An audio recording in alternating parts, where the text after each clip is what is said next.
Welcome to स्नेह गुरुजी channel. और आज मैं आप लोगों के लिए राकेश रोशन जी के डायरेक्शन में बनी 2013 में आई ऋतिक रोशन स्टारर एक super hero and super villain based movie Krrish 3 का बिहाइंड द सीन्स वीडियो लेकर के आया हूँ। फिल्म की स्टार्टिंग में रोहित मेहरा को सनलाइट इफेक्ट से पुनर्जीवित करने वाले एक्सपेरिमेंट को करते हुए दिखाया गया है, लेकिन रोहित मेहरा का यह एक्सपेरिमेंट फेल हो जाता है।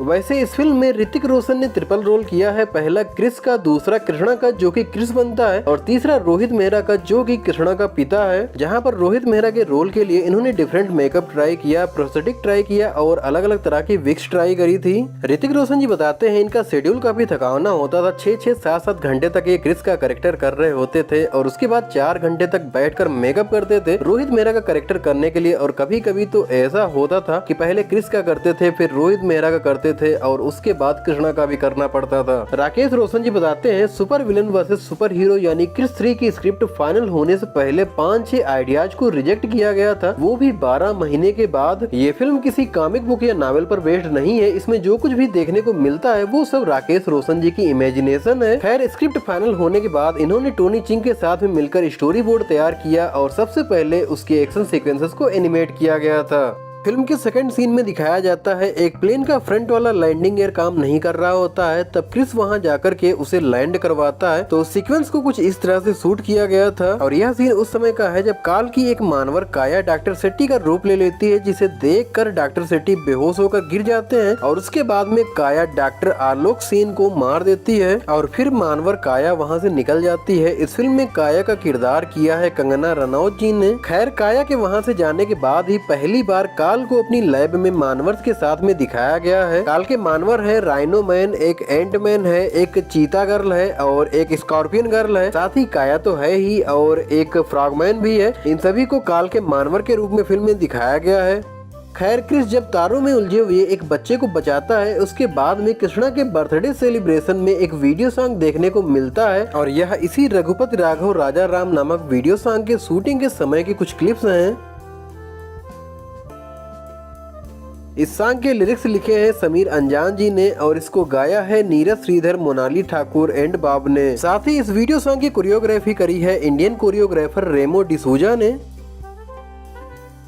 रघुपति राघव वीडियो सॉन्ग के बाद में जब रोहित मेहरा बाल गोपाल यानी कि कृष्ण भगवान की पूजा कर रहे होते हैं, तभी उनको खुशखबरी मिलती है कि वह दादा बनने वाले हैं, जिससे वो बहुत ज्यादा खुश हो जाते हैं। तो उन सीन्स को कुछ इस तरह से रिकॉर्ड किया गया था। वैसे इस फिल्म में कृष्णा की वाइफ प्रिया का किरदार किया है प्रियंका चोपड़ा जी ने। वहीं दूसरी तरफ काल को अपनी लैब में काया के साथ में इंडिया में अपना बायो वायरस फैलाने पर डिस्कशन करते हुए दिखाया गया है। तो सीक्वेंस को कुछ इस तरह से शूट किया गया था। वैसे इस फिल्म में काल का किरदार किया है विवेक ओबेरॉय जी ने और इस मूवी में काल यानी कि विवेक ओबेरॉय को जिस मूविंग चेयर पर बैठे हुए दिखाया गया है उसे डिजाइन किया था साबू सिरिल जी ने। जब काल के मानवर इंडिया में आकर मुंबई में काल का बायो वायरस फैला रहे होते हैं, तब फ्रॉगमैन को आइसक्रीम बहुत ही ज्यादा अच्छी लगती है और वह अपनी जुबान से आइसक्रीम खींचकर खाने लगता है, लेकिन उसे ऐसा करते हुए कृष्णा भी देख लेता है और वह फ्रॉगमैन का पीछा करके क्रिस के रूप में फ्रॉगमैन के सामने आ जाता है। तब क्रिस और फ्रॉगमैन के बीच में एक छोटा सा फाइटिंग सीक्वेंस देखने को मिलता है। तो उस सीक्वेंस को कुछ इस तरह से रिकॉर्ड किया गया था।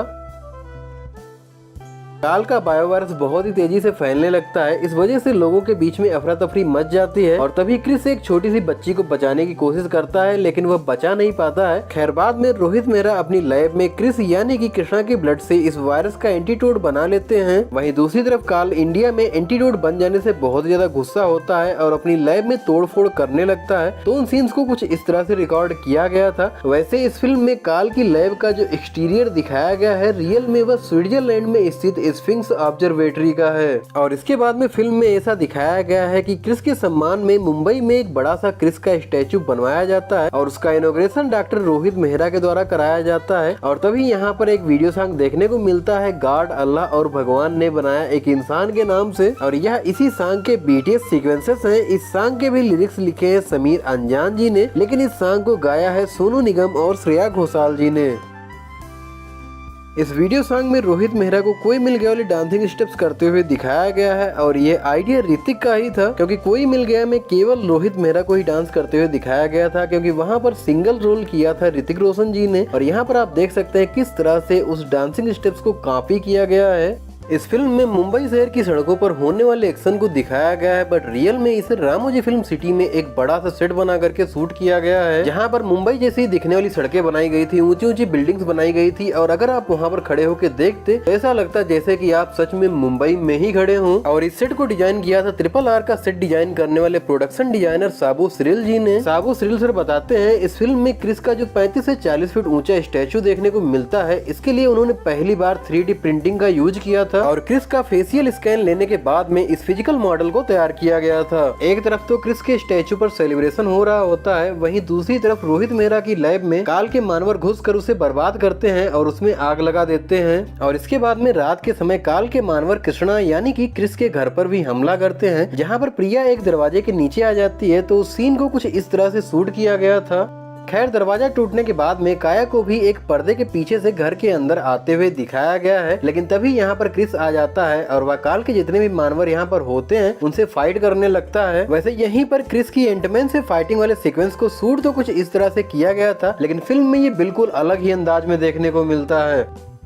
इसके बाद में कृष्णा को एक हॉस्पिटल में दिखाया जाता है, जहां उसे पता चलता है प्रिया का मिसकैरेज हो चुका है, बट प्रिया तो काल के पास पहुंच चुकी होती है और यहाँ पर काया प्रिया के रूप में लेटी होती है। और फिर प्रिया के ही रूप में जाकर के काया क्रिस के द्वारा पकड़े गए काल के मानवर फ्रैगमैन को मार देती है, और उसी शाम को डॉक्टर रोहित मेहरा से उस बायो वायरस के एंटीडोट के बारे में जानकारी हासिल करने की कोशिश करती है। तो यह उसी का BTS सीन है। इसके बाद में अगले दिन प्रिया के रूप में काया और कृष्णा दोनों ही R-City मॉल जाते हैं, जहाँ पर कृष्णा एक जान बचाता है और काया भी एक बच्चे को बचाती है। इस वजह से उसके अंदर ह्यूमन इमोशंस डेवलप होने लगते हैं, और तभी एक वीडियो सॉन्ग देखने को मिलता है दिल तू ही बता के नाम से। और यह इसी वीडियो सॉन्ग के शूटिंग के समय की कुछ क्लिप्स हैं। इस सॉन्ग में काया यानी कि कंगना रनौत को कृष्णा यानी कि ऋतिक रोशन से रोमांस करते हुए दिखाया गया है। इस सॉन्ग को जॉर्डन में शूट किया गया है, जहाँ अक्सर रेत के तूफान आते थे, इस वजह से शूटिंग रोकनी पड़ती थी और तूफान के जाते ही फिर से शूटिंग शुरू करी जाती थी। इवन एक सीन तो ऐसा है जिसमें सैंडस्टॉर्म को बैकग्राउंड में जाते हुए भी दिखाया गया है।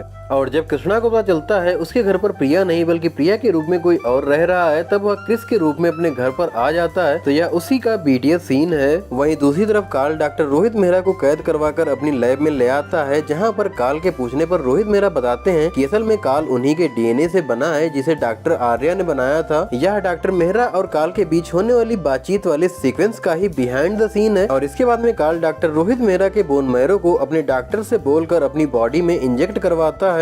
वहीं दूसरी तरफ क्रिस काया के साथ मिलकर काल की लैब पर हमला करता है, जहां म्यूटेंट्स यानी कि काल के मानवर्स और क्रिस के बीच में एक जबरदस्त फाइटिंग सीक्वेंस देखने को मिलता है। तो उस फाइटिंग सीक्वेंस को कुछ इस तरह से रिकॉर्ड किया गया था। और यहाँ पर आप देख सकते हैं राकेश रोशन जी ऋतिक रोशन को समझा रहे हैं किस तरह से फाइटिंग करनी है, और साथ ही ये चीता गर्ल को भी बता रहे हैं कि उसको किस तरह से एक्टिंग करनी है। अब काया भी यहाँ पर क्रिस का साथ दे रही होती है और उसे पता होता है प्रिया कहाँ कैद है, इसलिए वह प्रिया को छुड़ा कर ले आती है और क्रिस को सौंप देती है। साथ ही वह बताती है कि काल यहाँ पर नहीं है। तभी काल को उसकी दूसरी लैब में बोन मैरो ट्रांसफर होने के बाद में उठता हुआ दिखाया जाता है, जहाँ पर उठकर वह सबसे पहले अपने DNA फादर रोहित मेहरा के पास में जाता है। तो यह उसी का BTS सीन है। वैसे इस फिल्म में काल का कैरेक्टर बहुत ही खतरनाक दिखाया गया है, बहुत स्कैरी है। खैर, मूविंग चेयर छोड़ने के बाद में काल यानी कि विवेक ओबेरॉय को एक मेटल कॉस्ट्यूम पहने हुए दिखाया गया है। इस कॉस्ट्यूम को 22 से 23 पार्ट्स में बनाया गया था और रिपोर्ट की माने तो इसका वजन लगभग 28 kg था। इसे भी प्रोडक्शन डिजाइनर साबू सिरिल जी ने ही डिजाइन किया था। और काल को जब भी रेडी करना होता था तो 2 परमानेंट ड्रेसमैन उनके साथ ही रहते थे, और लेकिन जैसे ही शूटिंग होती थी एक किक और एक जंप में ही 2-3 पुर्जे निकल आते थे, जिनको फिर से लगाना पड़ता था। जब काया क्रिस को अपने साथ लेकर काल की दूसरी लैब में आती है, तब पहले काल काया से बात करता है। तो यह उसी का BTS सीन है, लेकिन फिर वह काया को मार देता है क्योंकि उसे काया की सच्चाई पता होती है। इसके बाद काल की लैब में ही क्रिस और काल के बीच में एक फाइटिंग सीक्वेंस देखने को मिलता है, जहां पहले तो क्रिस काल को मारता है, लेकिन बाद में काल क्रिस के ऊपर भारी पड़ता है और अपनी शक्तियों से क्रिस को लैब की दीवार पर चिपकाकर पहले तो उसे घायल करता है और उसके बाद में एक जोरदार पंच मारकर क्रिस को नीचे गिरा देता है। तो उस सीक्वेंस को कुछ इस तरह से रिकॉर्ड किया गया था। इसके बाद काल मुंबई सिटी आकर के क्रिस का स्टैचू तोड़ता है और लोगों को बताता है कि उसने क्रिस को मार दिया है, लेकिन रोहित मेहरा ने अपने सनलाइट एक्सपेरिमेंट से अपनी जान देकर के क्रिस को बचा लिया होता है और वह भी यहाँ आ जाता है। यहीं पर काल और क्रिस के बहुत ही तेजी से एक दूसरे से टकराने वाले सीन्स को ग्रीन बैकग्राउंड पर शूट किया गया है और इनके टकराने से बहुत ही जबरदस्त वेव क्रिएट होती है जिससे लोग गिर जाते हैं, उसे कुछ इस तरह से रिकॉर्ड किया गया है। इसके बाद में क्रिस और कार्ल दोनों के ही बिल्डिंग्स में फाइट करने वाले, आसमान में फाइट करने वाले जो सीन्स फिल्म में देखने को मिलते हैं उन्हें ग्रीन बैकग्राउंड पर ही शूट किया गया है। फिल्म मेकिंग की दुनिया में इसे ग्रीन स्क्रीन कहते हैं। खैर इन दोनों की फाइट की वजह से बिल्डिंग्स टूट जाती हैं और बिल्डिंग्स का मलबा लोगों पर गिरने लगता है। तब क्रिस लोगों को बचाने की कोशिश करता है और यहाँ पर आप देख सकते हैं कि मलबे को किस तरह से नीचे गिराया गया था और कुछ में तो छोटे छोटे विस्फोटक भी लगाए गए थे ताकि वो नीचे गिरते ही टूट जाएं। इसी सीन में क्रिस जब ऊपर से गिर रही एक बिल्डिंग को अपने कंधे पर रोकता है तब मौका पाकर कार्ल क्रिस की पिटाई करने लगता है। तो उस सीन को कुछ इस तरह से रिकॉर्ड किया गया था।